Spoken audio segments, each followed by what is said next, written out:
Phil. Welcome back to the show. It is the second of, what's the date? It's January 2nd. January 2nd. 2017. Of 2017. We made it. I'm so glad we're Happy done New with Year. 2016. Oh, gosh, that me was too. Miserable, terrible, horrible, no good, very bad year. Happy New Year, everyone. Let's see how many more celebrities were going to die before the end of the year. No, they were lined up just trying to get in as many as they could. Yeah. Like no one wanted to see the inauguration happen.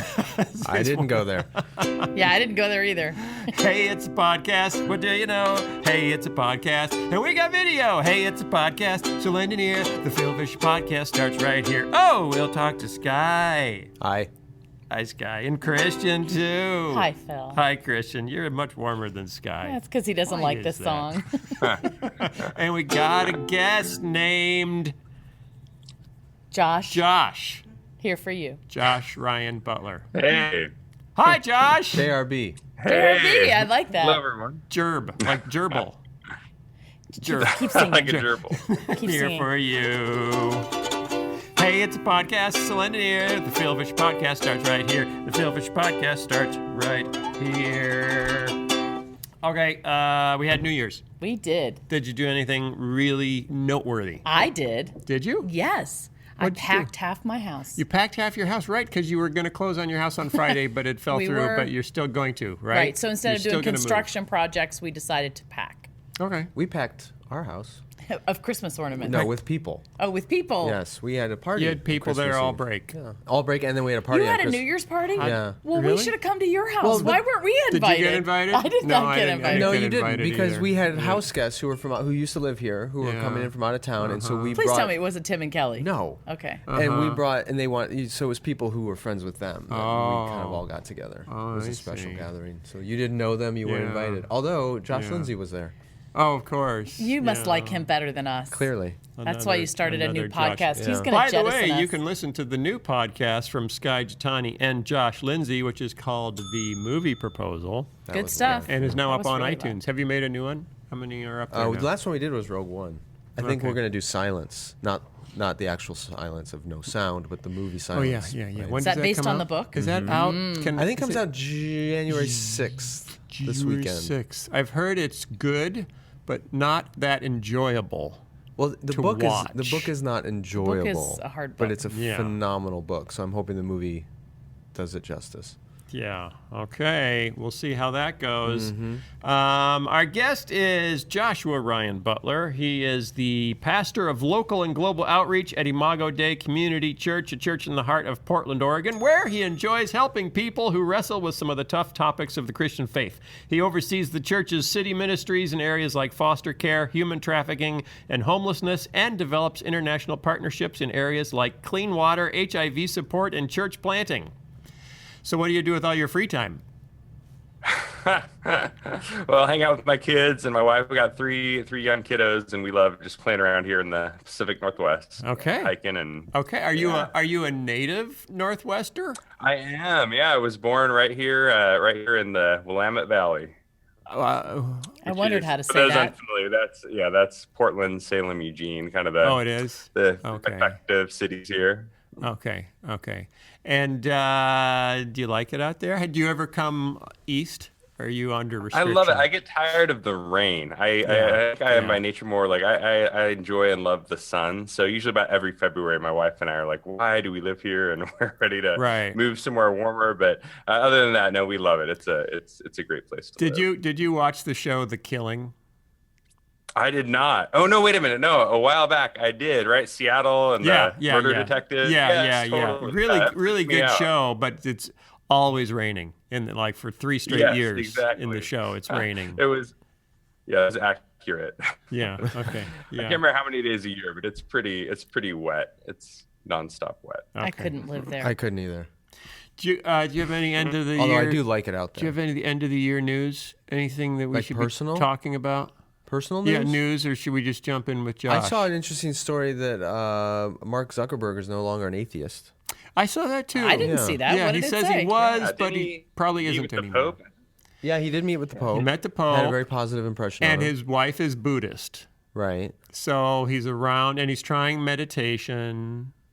I think he's coming to appreciate the social value of religion. I don't think he's running directly into the evangelical church. No. I don't think that's an accurate statement. There's not a ton of people who are. But he seems to be moving, well, in South America, but he seems to be moving away from a staunch materialism. Right. It kind of sounds like to me, I had a friend she's Jewish by birth, but an agnostic. And we've been friends for a very long time. And she said to me, when we were talking about issues of faith and religion, that I don't necessarily believe in a God, but I see what an impact and a difference it makes in your life. Okay. And I think that's a very good thing. Okay. So it kind of sounds like that same thing of... Yeah. I think he might be taking a fairly typical millennial journey. Mm-hmm. Because Isn't that what Rogue One is about? In the Millennial Falcon? That's not in the movie. Have you seen it?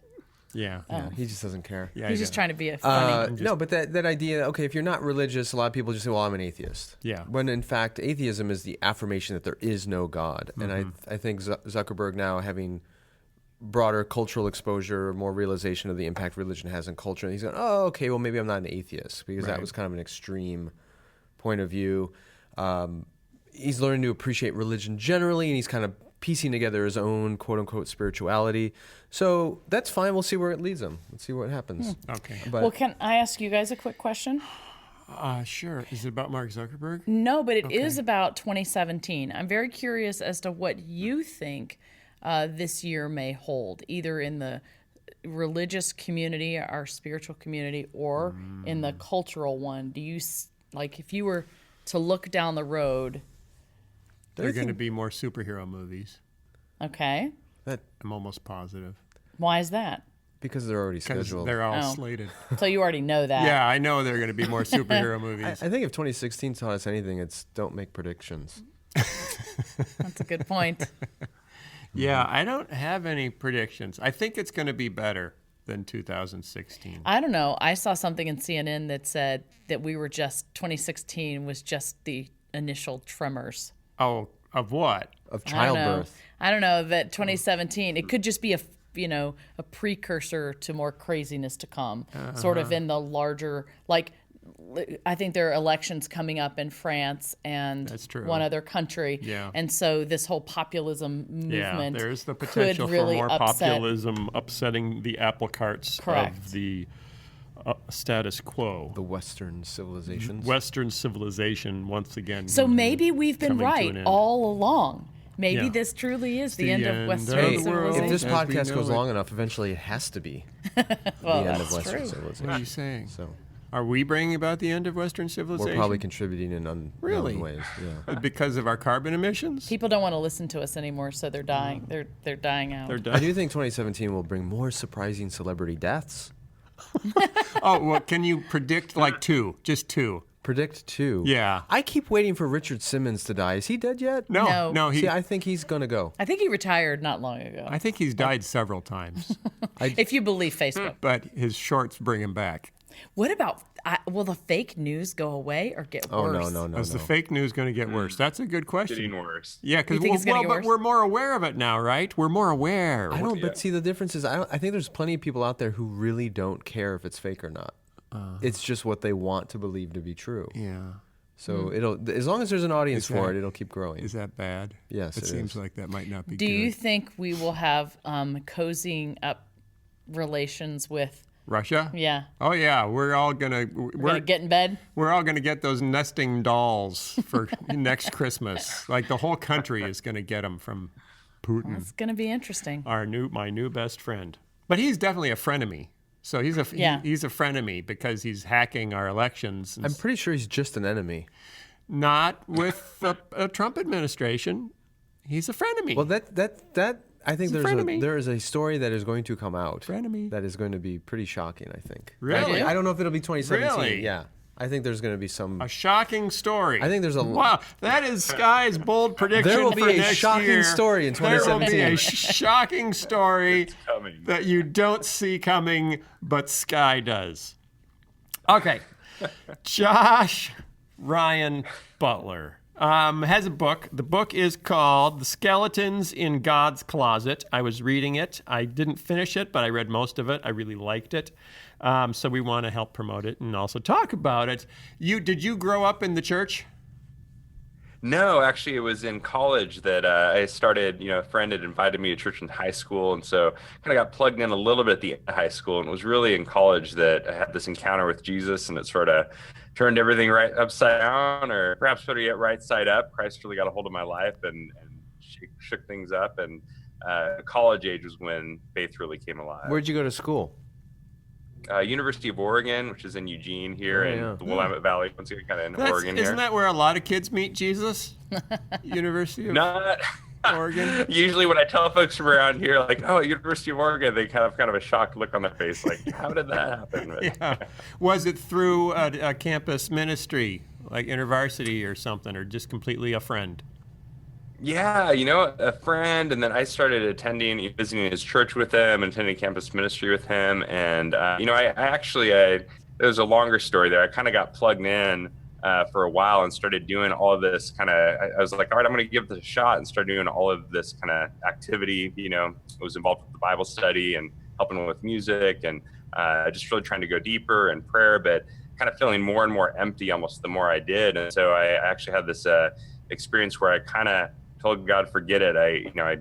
It's a longer story than that, but it was at this point where I kind of said, God, if this is who you are or what you're about, where I just kind of got to keep doing more and more stuff, I want nothing to do with you. And I had this experience where it was at that moment I felt like the tangible presence of Christ sort of surrounding me. And what I heard him say was, Josh, you've had this whole thing backwards. Like, you thought this was about you coming out to find me. The whole time I've actually been the one coming out to find you.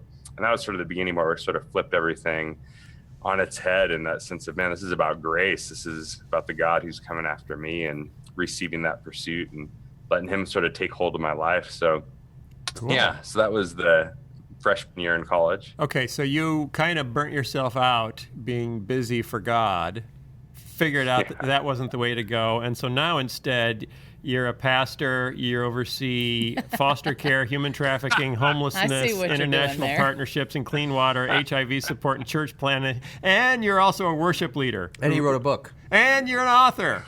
So how is this different, Josh? How is this different? Well, it definitely feels like a different foundation. At the time when I had that encounter, I was again, it's kind of a much larger story. I had this backyard experience where I was landscaping this backyard all by myself, and I had pulled out kind of all these deep shrubs and trees and bushes and all. And about 3 days later, I was just kind of surrounded by dirt and dust and this uprooted death, and sort of a signpost of a lot of, I think, deeper, longer term stuff having to do with my childhood and experiences growing up. And so that experience of, Jesus going, man, this is not about you coming out to find me, it's me coming out to find you, was really the beginning of about 4 years where I pulled out of ministry. I would kind of go to church and sit under the word and receive the sacraments. And I found Christ just shaping me there and actually forming me in school. My classes, kind of my international studies department and all. And so ministry actually, vocationally, that didn't come for another 6 or 7 years. And then when it came, it felt like there was a solid foundation that God had built, where it was really a foundation of grace and finding ways to rest and be healthy, but still, really run after the God who'd already run after So me. you're at a place where you can engage in this much activity, but what's the key? Holding it loosely, knowing that it's ultimately not you who's doing the work. I mean, do you have a Post-it on your mirror or something that keeps you oriented? And if so, what does that Post-it say? Man, well, yeah. At the end of that, I do think there's that identity piece of going, man, I don't feel like my identity is wrapped up in it. Like my rooted in God has come at just a deeper level than any of the activity I'm doing. So it feels really sort of frees you up to really be doing a lot from just a foundation of grace, rather than trying to get God's attention or get God's favor or get God's approval. It's coming from a deep-rooted place of having encountered God, and everything's kind of more flowing, I hope, out of the presence of his Spirit. Well, so what it sounds like to me is that he's no longer living for God or getting his life from God. He's living with God. Where have I heard that before? Read a book on that. Yeah, somebody did write a book on that. Ding, ding, ding, ding. Thank you very much. Ding. Did you read Sky's book to give that answer? I have heard of it. I need to. Trust me, it's a good one. You should read it. Okay. We got to talk about Josh's book because that's why he's on the show. Yeah, let's hear it. Okay. The book is called The Skeletons in God's Closet, and you picked 3 topics. I'm sure you could have come up with more than that. There are probably more than that, but you picked 3, and they're biggies. The issue of hell and a God that sends quote unquote innocent people, to hell. The issue of judgment, a God who judges. We don't like that. Who likes that? I do. I don't like. No, I like it. I'm scared to death of it because I know I'm going to be found really guilty. And then the issue of holy war, a God who commands holy war and let's go kill all those. Well, not only that, he killed a whole bunch of people himself. If you believe with his the own bare bare hands. Yes, you believe the Bible. The jawbone of an ass. Mm-hmm. No, that wasn't. Well, God. you remember that guy that touched the tab? Yeah. He touched the ark and. I preach on that story actually quite frequently. You do? Yeah. You like that one? I do like that Would one. you say once a week? Why? That seems like really unfair. Like that seemed like that is really, not what we're talking about today. Look, here's the thing. This guy was trying to save the Ark of the Covenant. He wanted to help God. You don't touch it. No touchy. But and not only that, how do you know it was just not a knee-jerk reaction? I mean, if something's going to go and fall on you, it's probably just a knee-jerk reaction. Holy! It was actually David's fault. It was David's fault. Because he was transporting the ark on a cart. So why didn't he shoot David down? Not what, in a UPS truck? Because sometimes when we make mistakes, other people face the consequences for it.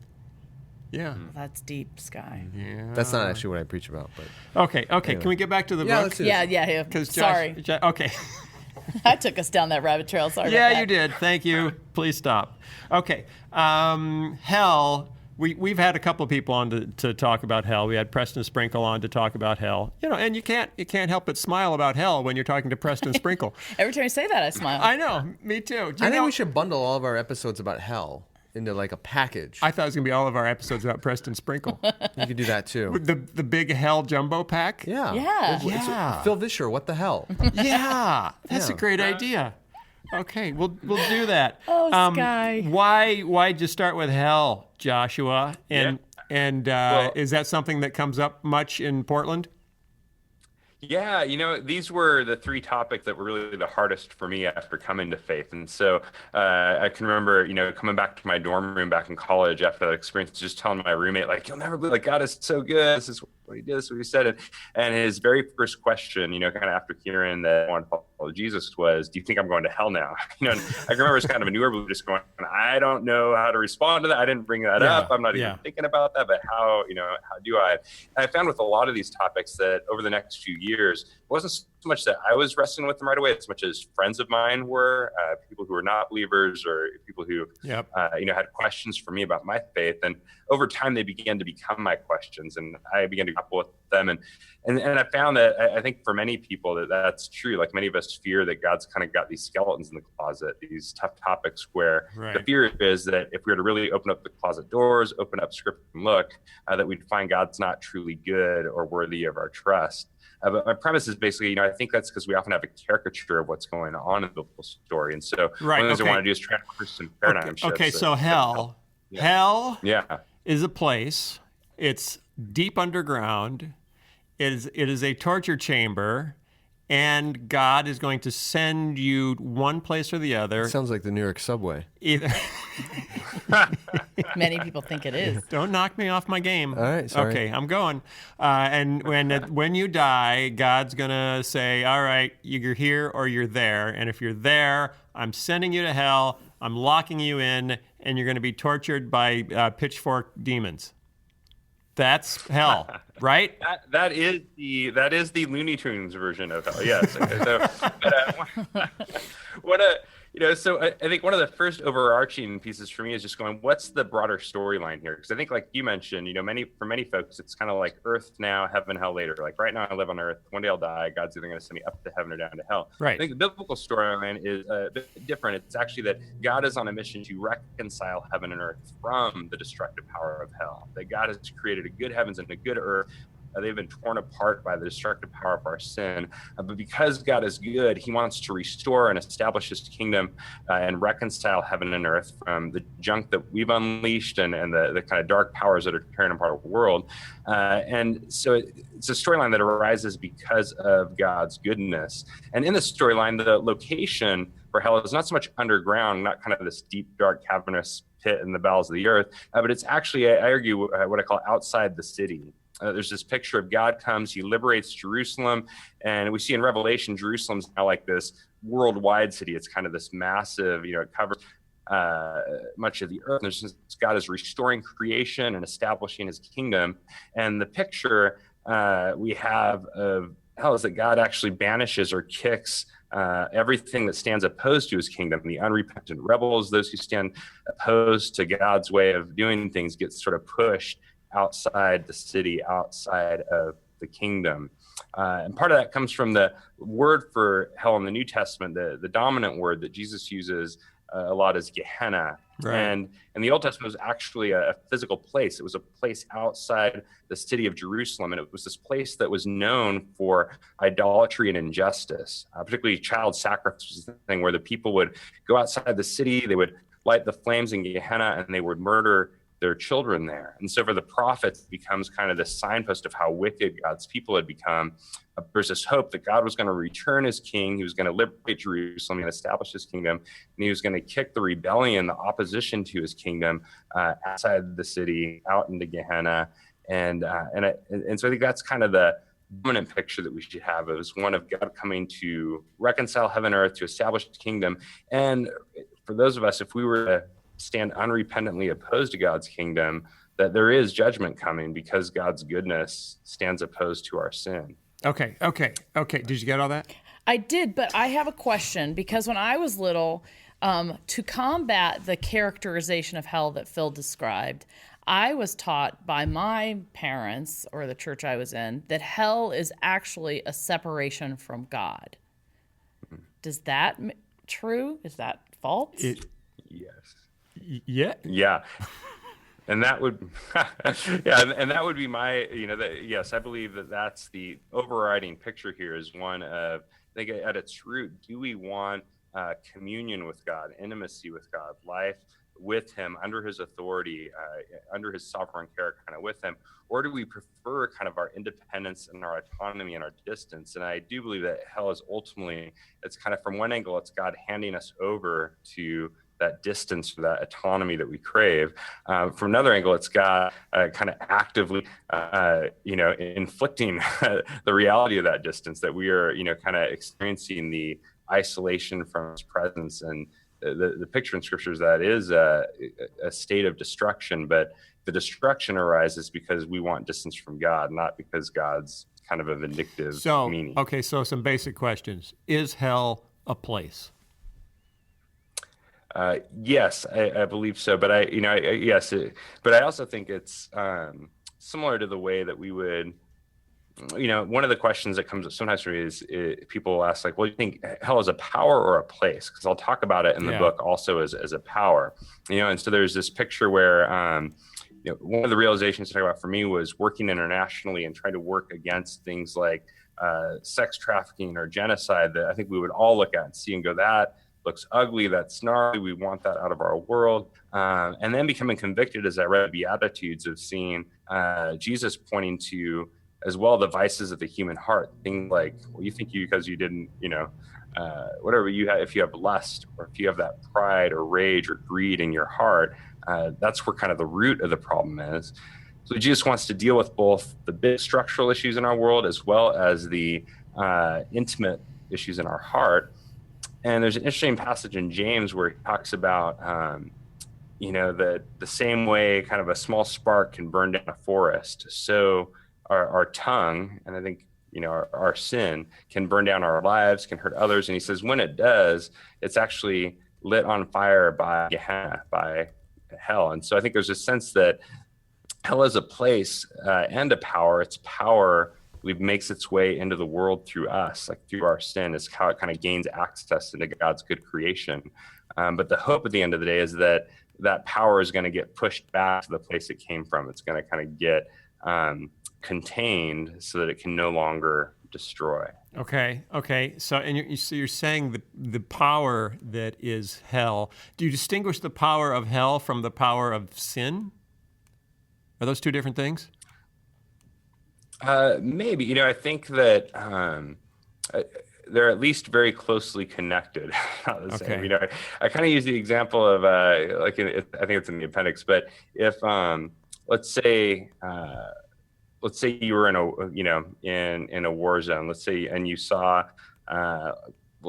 let's take back during the Iraq War, and you were getting bombed from America, and someone were to ask, as the bombs were falling and explosions were happening, is America a power or a place? And I think the obvious answer to anyone would be, well, it's both. It's a power. We're experiencing the explosions around us, but these are coming from a place, right? And so the hope is for those on the ground would be ultimately that power gets kind of pushed back to the place it came from, Okay. So I am confused about a little bit, because it sounds like in your description of hell that almost hell is among us or in us, that the yuck in our hearts and our lives that cause us to interact with everyone else is truly what hell is. But then my question is, do you feel like there is a power behind that? So not only, is hell a place, but is there an evil, dark lord that is, what rules role this does place? Satan or the devil play in all of this? Yeah, totally. So, I believe in Satan, and I think if we go back to, say, the Garden of Eden story there, and I think there's a sense that the serpent or Satan would have no foothold in the world if we hadn't given it to him. There is a sense when power is unleashed into God's good creation. I don't know if that answered me. Maybe you could restate that because you froze for us. Restate what you said. Sorry about that. Yeah. If we go back to the Garden of Eden story as an example, and we have where the serpent tempts Adam and Eve, and there's a sense that the serpent is there, but if Adam and Eve had not rebelled, there would be the serpent not have access to our world. It's kind of through our rebellion that Satan, I believe, gets access to God's good creation. But also, I tend to think of hell as this place where Satan reigns, like he's kind of, Lord. And if we look at Matthew 25, we actually see that Jesus talks about hell as a place that was prepared for the devil and his angels. It's actually a place where Satan meets his destruction, than a place that he reigns. So as we look at kind of the future that we're hoping for and looking towards, this one where Satan's destructive power, he's actually contained in hell so that he can no longer wreak havoc in God's good world. Okay, so next big question, does the power of hell end up going? What happens to that power? Is it absolutely destroyed? Is it sent to Mars? How does the story end in terms of hell?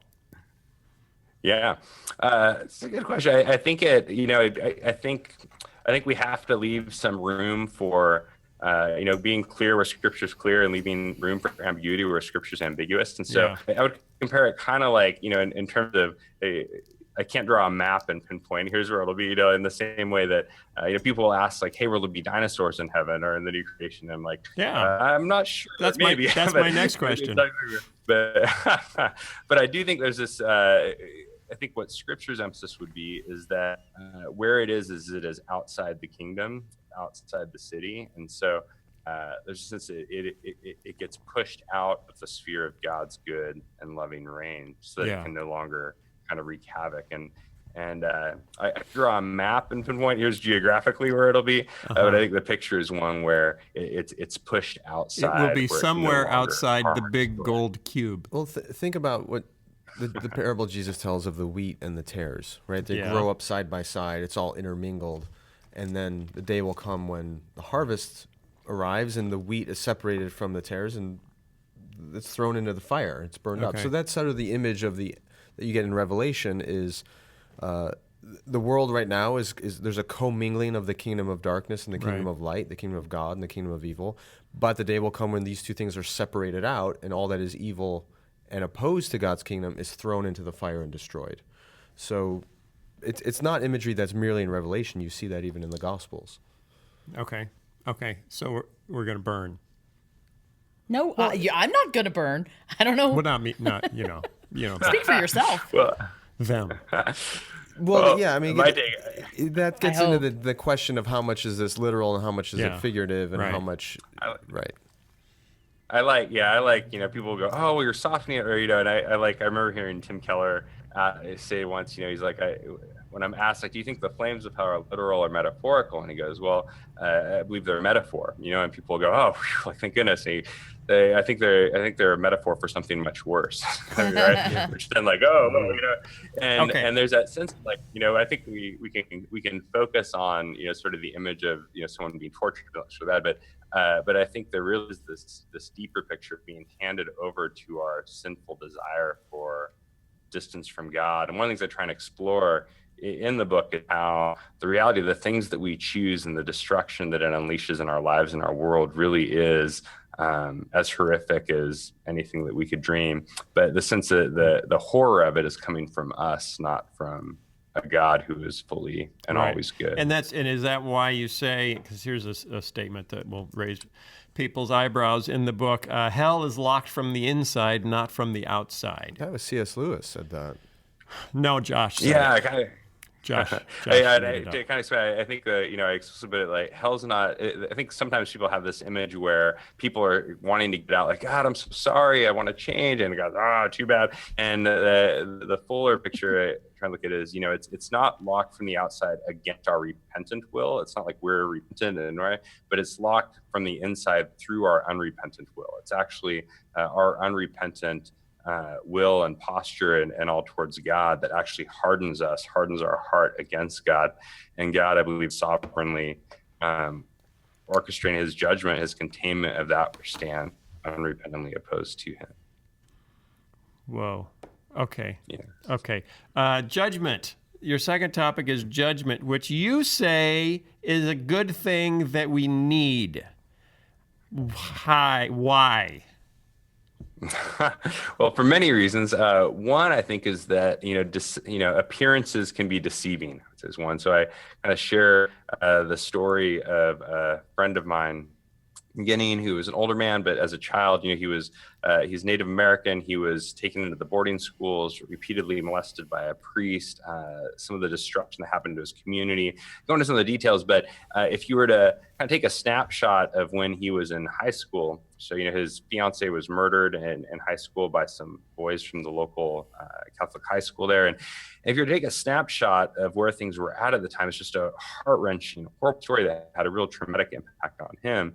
And you could take a snapshot of that time and say he would have looked to many like sort of the angry, troubled youth, who had these authority issues and whatever else. And then you had, let's say, the priest who had been molesting him over the years, looked like an upstanding citizen in the eyes of the community, a Christian leader, all that. And I believe there's something horribly wrong with that the appearances are deceiving to what's actually going on behind the scenes. And so I look at many reasons we need God's judgment in the book, but one of them is I believe we need God to come and pull back the curtain and reveal reality, like reveal things as they truly are. Because if we're actually going to experience healing, reconciliation, those kind of things that the gospel promises in Christ, we have to have a truthful account of the way things are. So do you think a truthful accounting is a synonym for a judging? I think it's a part of it. Yeah, I think a part of God's judgment is his calling out reality as it truly is and kind of pulling back the deception of appearances that we like to kind of cloak things in. What do you think, Sky? I totally agree. Yeah. You say the idea of God's wedding, of the wedding feast of the Lamb and his judgment are related. How? Because one's a happy party and the other one's, a court scene where people go out into outer darkness weeping. How do those relate to each other? I've seen some weddings like that. Yeah. Yeah, I love Jesus' parable of the wedding feast. And part, I think, it starts with this king and wants to throw a huge wedding feast for his son. And so as he sends out the invites to his friends, there's a sense that the invite goes out first to the people of God. And there are many, I think it's a picture of God inviting Israel, inviting his own people. And there's a picture that many amongst his own people reject the invitation. I'm too busy. I've got other priorities. I'm doing other things, right? And so God ends up getting angry and burns down their city. It's this picture, I believe, of God coming to judge Jerusalem through Babylon back in the day. But at the end of the day, one of the things I look at in the book is how God weeds out. And I think one of the caricatures we can have of judgment is that all the Christians are in and everyone else is out. And I think we actually get a much more dynamic picture where God weeds out from within his people and he gathers in outside his people. So since that God shows up. Yeah, that scares me. I've always been scared about that part. So he shows up and you have this picture with the wedding feast where he is weeding out folks that were a part of the corporate people of God, identified with it, and you're not truly of it on the inside, and they get weeded out. And then he sends out the invite to the good and the bad and the weak and the lame and the streets, and just anyone he can find, come invite, bring in. But I think for the ancient audience, the question would have been, what does that mean? Insiders get weeded out, but everybody else comes in. And at the end of parable, Jesus says, no, there's this one person who's trying to get in, but he's not dressed for the wedding. Right. And that would be, I showed up at, President Obama invited me to his daughter's wedding, and I showed up in my boxers and my shirt. like he would be right to kind of boot me, right? There's a sense that I'm not treating the wedding with the appropriateness and the respect that it deserves. I think similarly, there's this picture for Jesus of going, you can't bring your sin in with you. Your unrepentant sin can't come into the kingdom with you. But there is this picture where it's because of God's desire for the wedding feast, for union, for the celebration, for this party that kind of makes whole and brings together, that God judges those from the inside as people who don't treat it with the respect it deserves. Mm-hmm. And he kind of weeds out, and then he gathers in from outside as people, but he also he won't gather in those who also won't treat it with the respect it deserves. Yeah, I was just going to say, you got to remember that Paul says that judgment begins with the household of God. Mm-hmm. And we're all in. Where does he say that? Oh, gosh. I want to say it's 1 Corinthians 4 or maybe 3, but I could be mistaken. Are we all in? Or maybe it's, anyway, I think it's in 1 right? Corinthians. No, but if we've been baptized judgment is not merely in or out. It's also an accounting of what you've done. And that's in 1 Corinthians 3, where each person's work will be tested on the day of judgment by fire to see what it's made of, the quality there of the you work. are with the fire again. Yeah. So let me ask you this, okay? Okay, so Christian. How would I know? How would I know if I am one of those that are in that isn't really in? Well, there's a ton in Scripture about that. I mean, you can read the Sermon on the Mount. You can read Paul talking about it basically the fruit of the Spirit. If I'm saying I am a Christian, I'm going to go to church, I'm going to put on the cloak of Christianity, but in my relationships or in the things I do, they don't match? Is that? I think what you look for is the fruit of the Spirit. Okay. But that's evidence that God's presence I is ask to with have you. that fruit of the Spirit all the time, but I'm not always patient James and kind. says something about works that demonstrate the reality. Works is another word for fruit. Fruit happens. Yeah, but it's not just, am I more kind? Am I more patient? Do I have these attributes, but are they being manifest? Right, and are they growing? In my community. Yeah. But see, when you look at the fruit of the Spirit, none of those things get manifest alone. You can't exhibit patience by yourself. That's for sure. It's in community. Right. It's in relationships. So I'm patiently awaiting people to come over and visit me. Well, love, gentleness, kindness, goodness, all those are interpersonal dynamics that get revealed in community. Right. So I came to the conclusion the other day, and it was very disturbing to me as a strong introvert, that you can't be a Christian by yourself. Yeah. Yes. Well, I love is it 1 John 4 I quote, but looking at the same idea, it's the fruit of the Spirit, and I think John says this is how we know, so that we may have confidence on the day of judgment, is that we love one another. I think it's just the saying, who loves God and loves one another. That's kind of the sign or the fruit of the Spirit. But I also love Leslie Newbegin has this quote where he talks about having a confident humility as we approach that, and just kind of going, he's like, my confidence is in who God is, like knowing that God is for me, that God loves me, that God has come after me in Christ. My humility is in who I am, like knowing my proneness to wander, my desire for independence. And so there's kind of a healthy, not trying to I don't think that it's appropriate for us today to kind of draw the lines and say confidently, this person's in, that person's, I think one of the chief characteristics of Jesus' teaching on judgment, I argue, is that its outcome is a surprise, that it's I'm just not okay with that. I don't really care to say this person's in, is this person out, but I certainly want to know if I'm in or out. Well, look at the people that Jesus welcomed and those whom he rejected. He welcomed all kinds of people who were all kinds of mess, but they always came to him with a sense of their own inadequacy. In a humble, I'm undeserving, I'm unclean, I'm unworthy. And the people he rejected were always the ones who thought they had it all figured out, and who were often a barrier to other people getting in. So a lot of that is the humility, it is the love one another, it is the recognition of our own sinfulness. And he talks about the tax collector and the publican in the temple saying, Lord, thank you for not making me like that guy. Right? There's a great depiction of who's in and who's out just based on humility. And unfortunately, a lot of our Christian communities are great at creating exactly the wrong kind of people. And that's been true of religion from the beginning.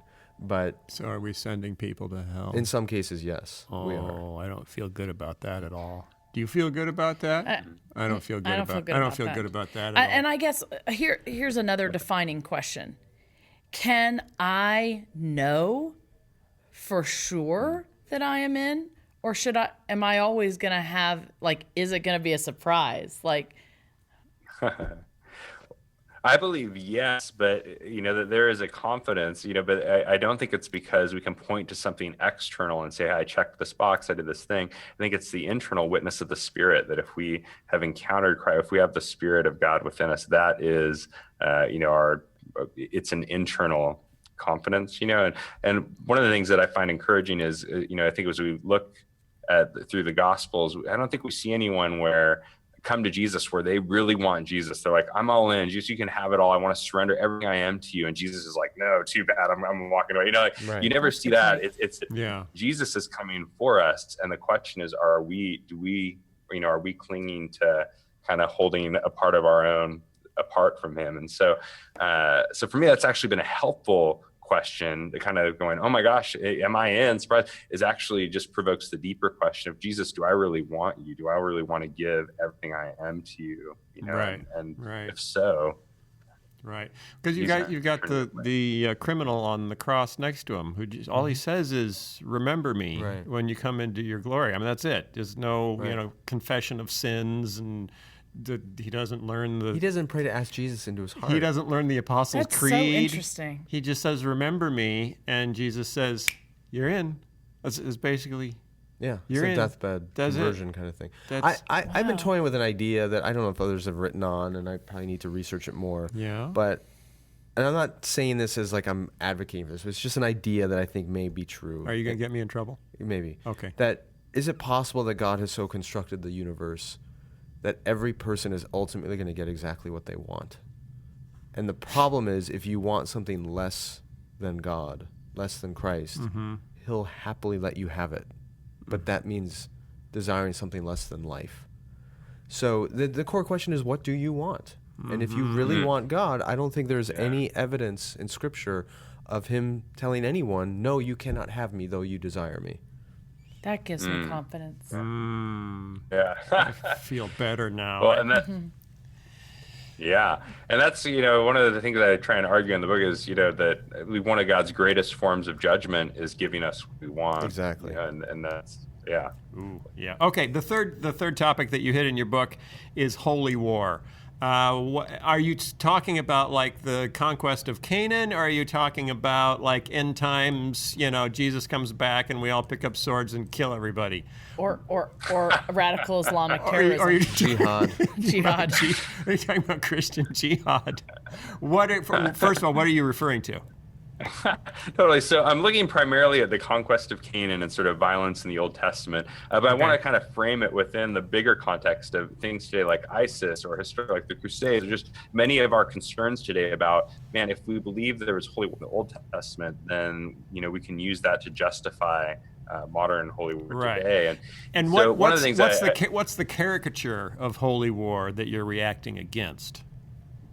Definitely. So as we look at the conquest of Canaan, I'd say the caricature is that what I call kind of the muscle-bound machine gun heroes, that I think we tend to think of holy warriors as those who are strong, they've got weapons, they've been training, they've got ideology, our civilization is so great, and this is why we're justified to come in and do this to you.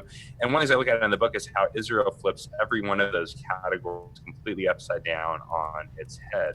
They're sort of the weak, the last and the least, a nation of slaves who have been getting their tails kicked on the outskirts of the empire for centuries. And as they're going up against kind of the mightiest imperial powerhouses in the ancient world, their only hope is that God actually arises and does the fighting for them.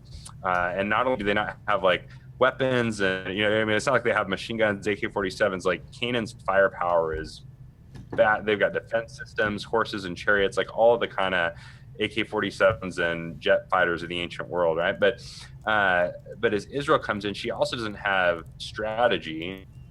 We look at her strategies repeatedly are ridiculous. Mm-hmm. So going into Jericho, and they're coming into this heavily fortified fortress, and it's like, all right, God, what's the battle plan? How are we going to take the city? And he's like, all right, I want you to march around the walls for 7 days and blow trumpets. And like, that is a stupid battle strategy, right? That is a really dumb battle. Right. You can imagine like the Allied forces storming the beaches of Normandy in World War II with like rock guitars and drums. It would just be ridiculous. But I think part of the sense there is that they're going in a posture of worship, and they're looking to and trusting God to be the one that fights on their behalf.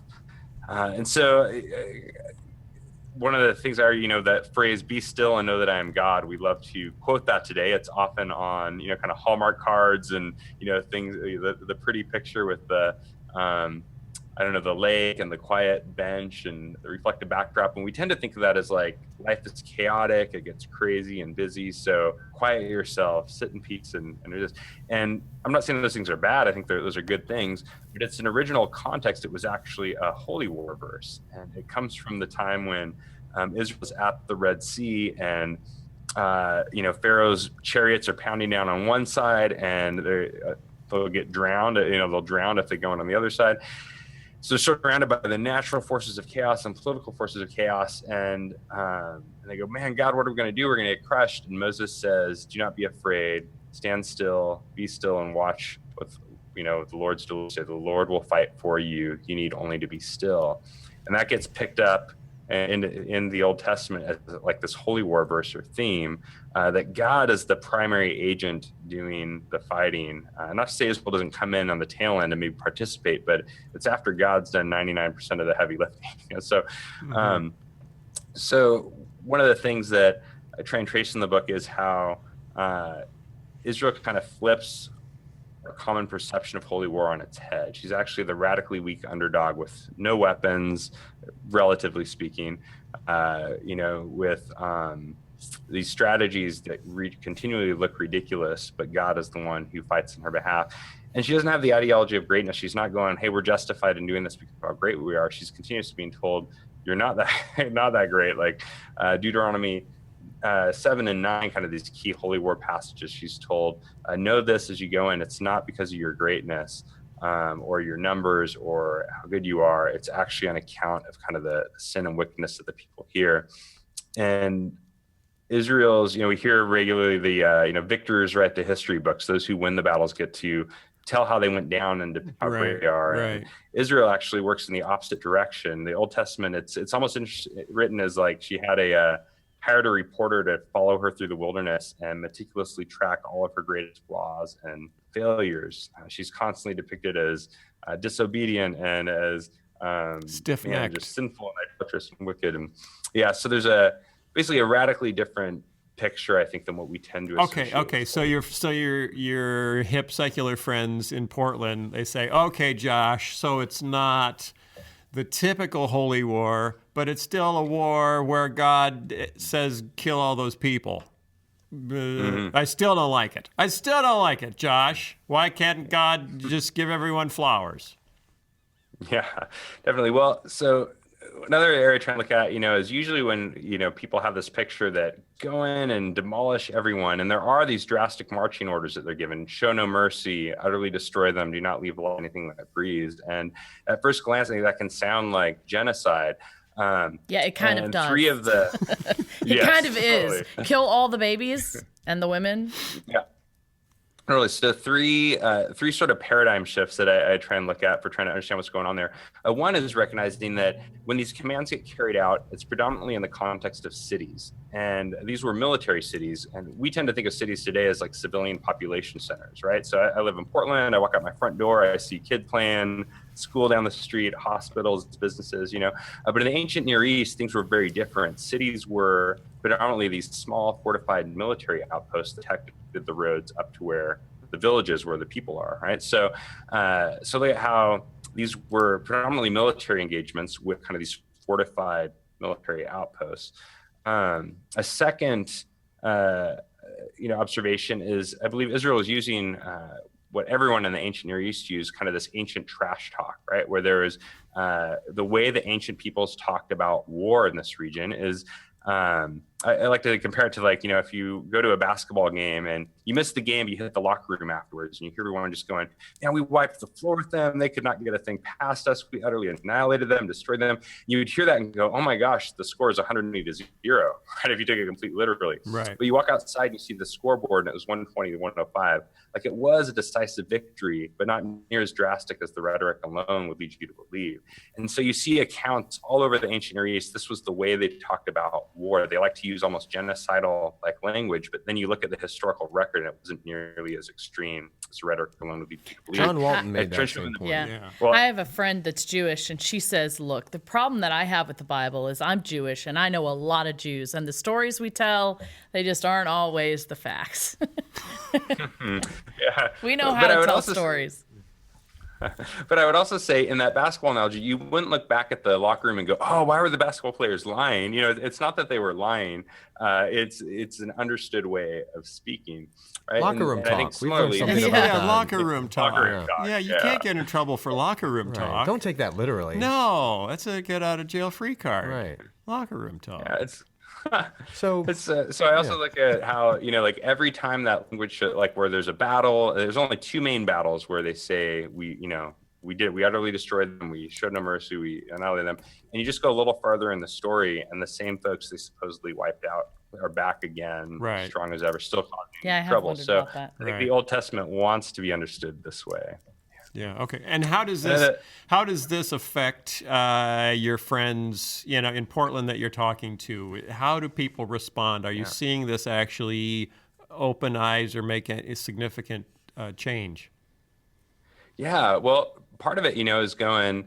I believe these. Well, quick final observation on that. The third there is that the primary language the Old Testament uses is that of driving them out, not of killing them off. Right. And that's the language.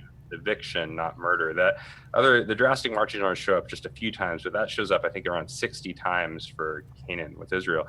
And that's the same language that's used with Adam and Eve being driven out of the garden, or of Israel later in the story being driven out of the promised land. And so you have this theme that I think is actually one of hope, that as we look in our world today, like back then, we've got kind of the mighty imperial powerhouses, kind of systemic injustice, structural evil, there's things that just seem so overwhelming, and there's no way that we can sort of route force to fix it.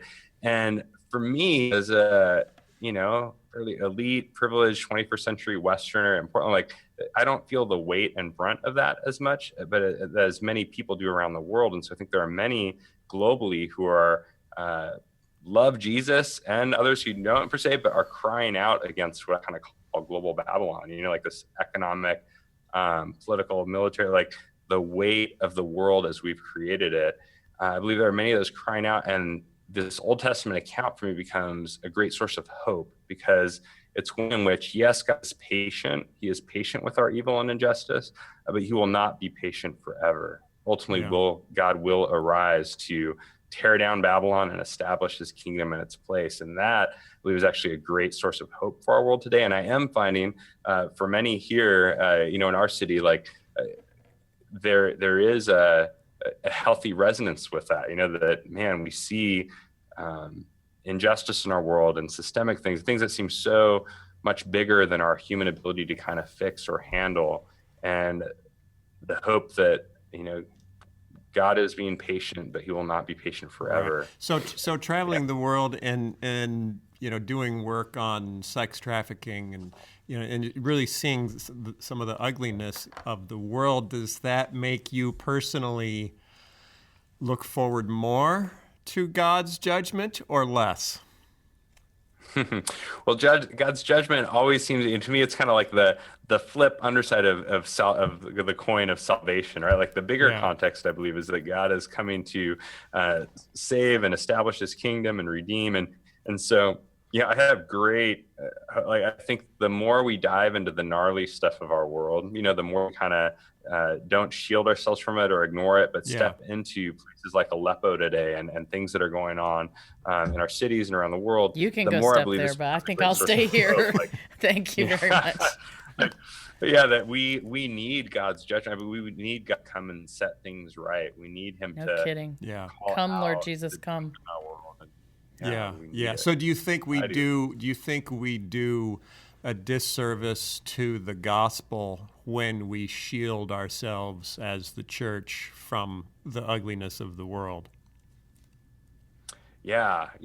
And there are different angles on that. I would say yes. I mean, I think that with the classic Bart, reading the Bible one hand and the newspaper in the other. Though I also wonder sometimes that today in kind of our social media age, we're so bombarded with just everything. And I sometimes wonder, 100, 200 years ago, you would have had the occasional local disaster or local tragic event, and deal with it. But and today I do wonder what it does to us to just kind of constantly be bombarded with the weight of everything going on in our world. So I think it's kind of a both end. I think, yes, as the church, we need to be exposed and engage in entering into the life of Christ. But I also think there's a place. I think the way that I've set up my personal technology life, I'm more exposed to terrible things that are happening on the other side of the world that I can do nothing about than I am to terrible things that are happening on my block that I actually could do something about.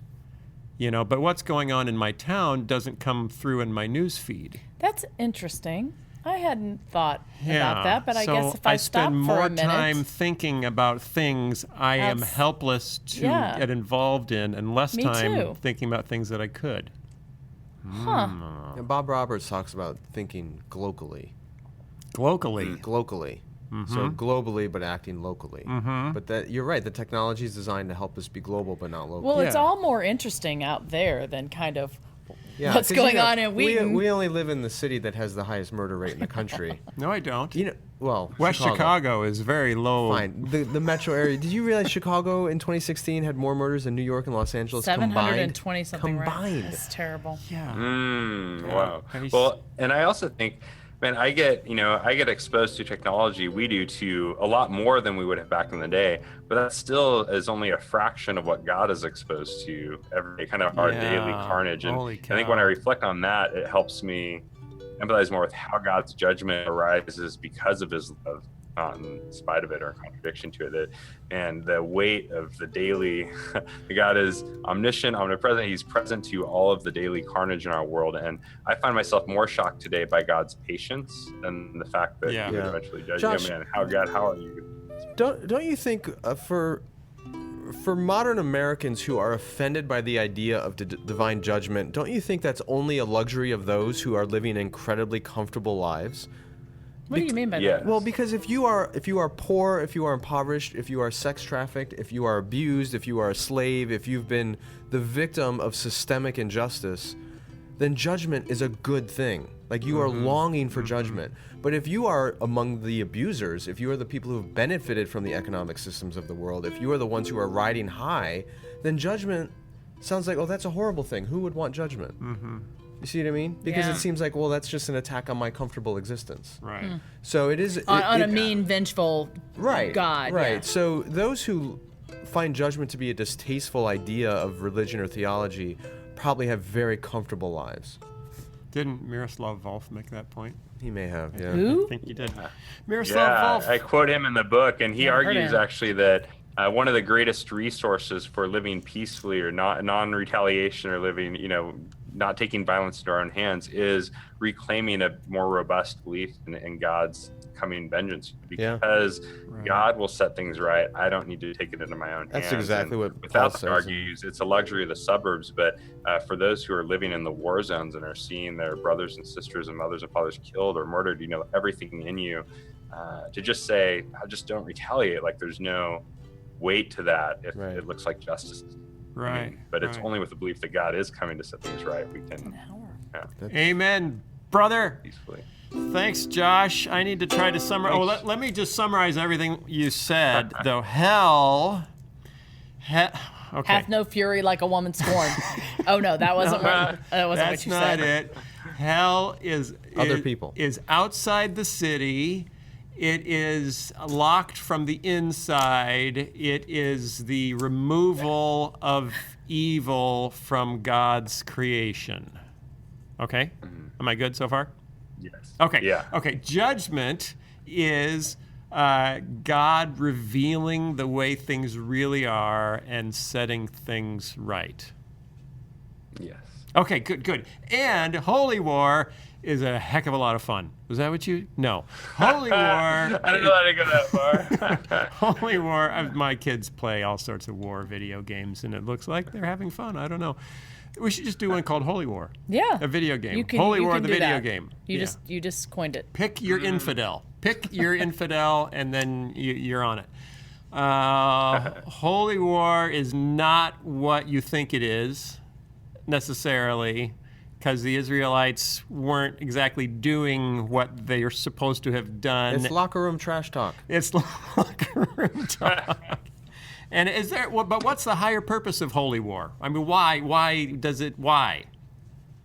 Yeah, God's goodness arising against the injustice of our world. It's not the strong using God to justify their conquest of the weak. It's God arising on behalf of the weak against the tyranny of the strong when it's raged far too long. Okay. So write that into a song. That's one way to know that that really isn't a biblically justified war, if it's the strong justifying the oppression of the weak. Would you say that?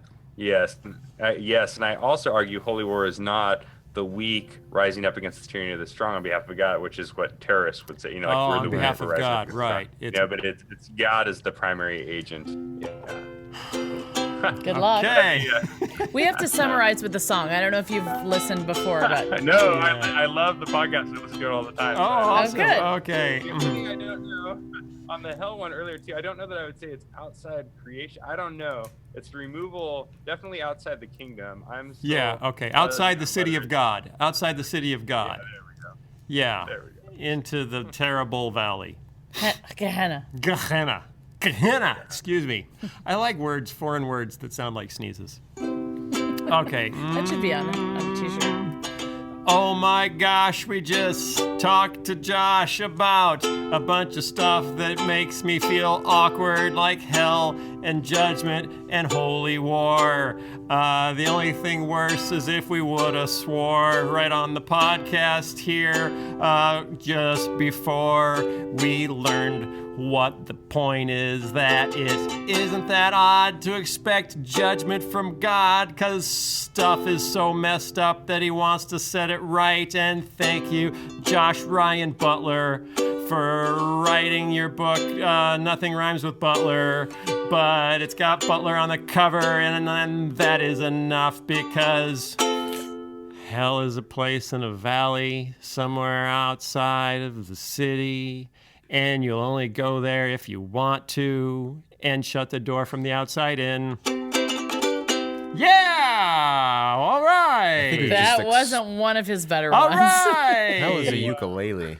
That was a ukulele. That was interesting. Of course it's a ukulele. Hell is a ukulele. Oh, hell is a ukulele. No, silly. You meant heaven. Heaven is a ukulele. Next time we'll talk to you about heaven. See what you've got to say. Thank you, Josh. Thanks, Josh. About the other magical place. Thanks, Josh. If you want to help support the podcast, go to patreon.com/Phil Vischer. And you can listen to Sky and Josh's new podcast, not that Josh, a different Josh, The Movie Proposal, which is on iTunes, and you can hire a Christian for some voice work. But you can also watch the Christians Asks. Oh, yes. Christian Asks. Asks. Where are those? Those are on Patreon. Okay. You have to be a Patreon supporter, so support us on Patreon. Patreon. Yeah, they're really great because I asked Sky all these questions that I usually ask before and after the podcast. We just decided... They're real short. Yeah, they're short. Yeah, they're short, but they're brilliant. They're very digestible. Okay. We will see you next week. Have a great 2017. Bye, everybody. Bye. The Phil Vischer Podcast is produced by Phil Vischer Enterprises and recorded live at Jellyfish Lab Studios. This episode was edited by Jason Rugg and was fact-checked by absolutely no one. For more information, go to philvischer.com.